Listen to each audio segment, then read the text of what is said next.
Now, we all know today would not be possible without the help of our event sponsors. Both financial sponsorship and in-kind support allows us to reach the community to share our message of breast health.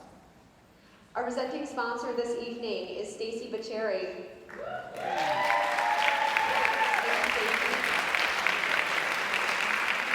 Our gold sponsors are the Struthers Family Foundation and Linda McConnell.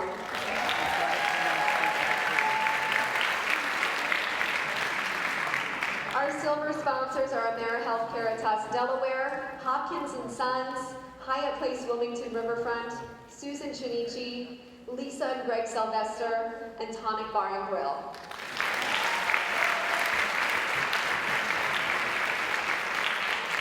Also want to take a moment to thank our bronze sponsors.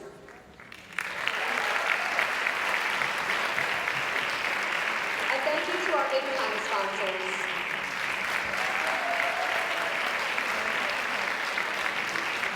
And finally, to many of those to whom we owe special thanks.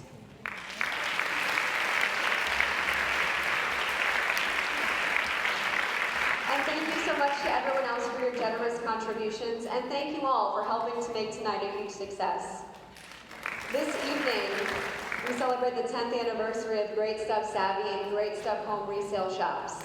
The fantastic staff and team of volunteers at Great Stuff have showcased the beautiful items available tonight for the online auction. It's just a sample of what's available each and every day. Net proceeds from Great Stuff Savvy and Home benefit the Delaware Breast Cancer Coalition. And I'm so pleased to share that all proceeds raised from tonight's events will go back into the local programs and services of the Delaware Breast Cancer Coalition, providing support, education, and outreach to our neighbors who are affected by breast cancer. You are all making a difference, and we are so grateful. But our real VIPs of tonight are those who are in the fight against breast cancer and other cancers. So let's give a huge round of applause to our fighters and our survivors. This event is to celebrate you. And we wanted to have a fun event for you, to remind you that as you're going through the fight, there are so many happy days to come. So speaking of fun, let's get to it. This evening's special guest is considered the most trusted source in the bridal industry, with a personal mission to educate, elevate, and empower the bride to choose the most important dress in her life and to realize her own personal beauty. So I have a quick video that we'd like to share with you. Hello, beautiful. I'm Randy Fenoli, and it's my greatest pleasure to present my newest collection. My wish is that you will not only look beautiful, but also feel beautiful for the most important dress of your life.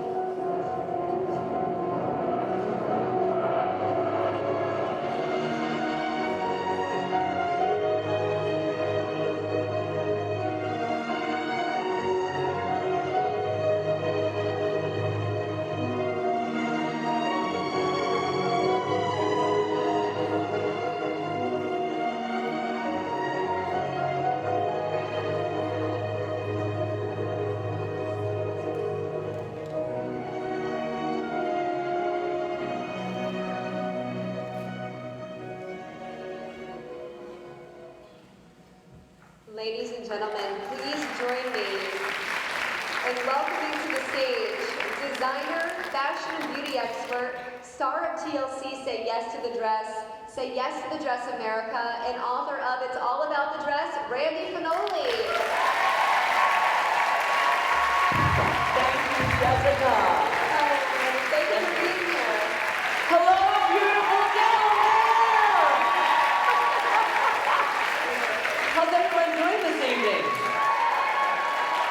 Oh, I see so many beautiful faces that I saw earlier at the meet and greet. It feels like family already, right? I just want to thank you guys so much from the bottom of my heart for just allowing me to be here tonight. It's such an honor and a privilege. So thank you, just to start with. And it's such an incredible organization that you guys have here. It's such a tightly woven organization, and I think they just have so much to offer, and so much spirit, and so much heart. So for me, it's just an absolute joy to be here. So before I even get started, thank you. So seen my show?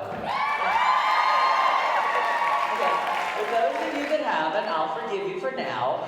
But no, so you know me on the show, but you don't really know how I got there. So tonight we're going to talk a little bit about how I got there, what I went through, my childhood, growing up, how I got into fashion, maybe give you some fashion tips on how to dress, and we can talk about anything that you want. We're going to do a Q&A at the end, so if you have any questions, you know, get those questions ready and we'll take those. How does that sound? Okay, I was born on a farm in southern Illinois, like in the middle of nowhere. No, that's not me. 163 acres, 100 head of cattle, and the last of 7 children.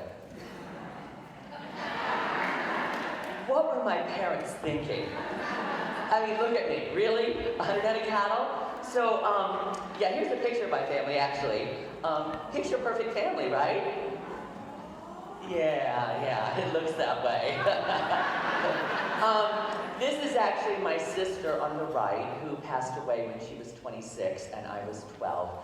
She had an aneurysm. And the one standing between my father and my other brother, he's my other brother that passed away when he was 26. He also had a blood vessel that burst into his brain.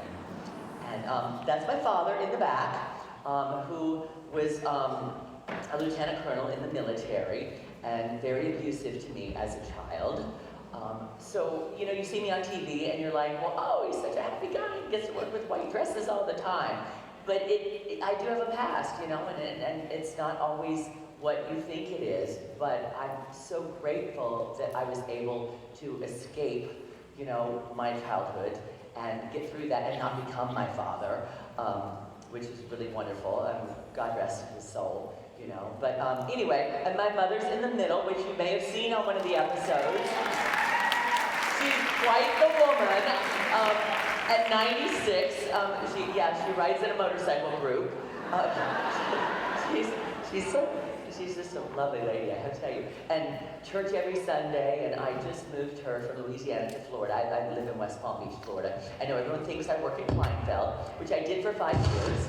And I started out as a designer, so I wanted to get back into designing. So I now have a home in West Palm Beach. And so I moved my mother near me, 2 miles away, got her a beautiful 2-bedroom. So I get to see her quite often. We had dinner Friday night. And she's just a lovely lady and just has so much strength and gives me so much inspiration. So when I was 9 years old, my mother bought a sewing machine. And my mother was a full-time nurse. So she buys the sewing machine, she puts it in my room. Yeah, that's it for the nurses. Yes.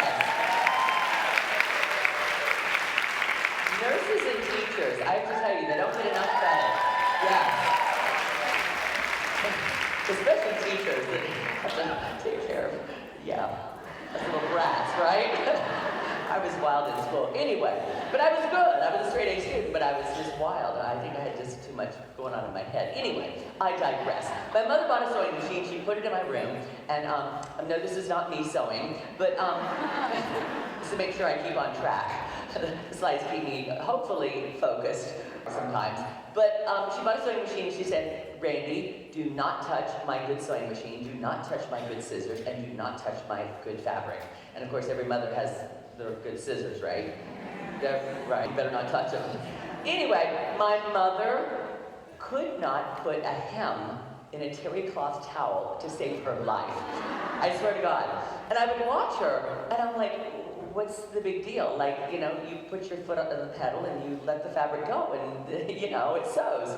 So she went to work one day, and as a nurse, she was a home health nurse, so she was supposed to wear. Got it? Okay. If you want my better side, let me know.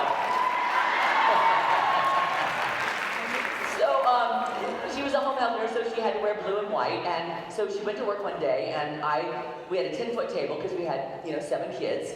And so I laid out the fabric, and at the time I had a crush on that girl. Oh, you know! So many people today are like, who's that? Especially the younger generation, they have no clue. But I had a crush on that girl back then, and she had patterns by McCall's, and so I got into her patterns, and I laid out the fabric on the table, and I laid out the pattern, and I pinned it down, and I cut it out, and I sewed up the dress, and I pressed it, and then I put it on a hanger and hung it in the door frame, and then I cleaned up my mess. And my mother comes home from work that night, and she's like, "Where did this dress come from?" And I'm like, "I made it." Well, she took it to her room the next day. Then she came the day after and said, "Could you make me this skirt?" Honey, I was in heaven because I got away from those damn cows that tormented my life. I got 2 words to say: eat beef. I'm getting my revenge on those cows. I had a steak last night. Anyway, sorry for you vegetarians. I know it's not always the right and proper thing to do, but I do love a good ribeye. Oh, so anyway, I ran away 5 times to get away from my father and that farm and everything else, and then finally I got off the farm.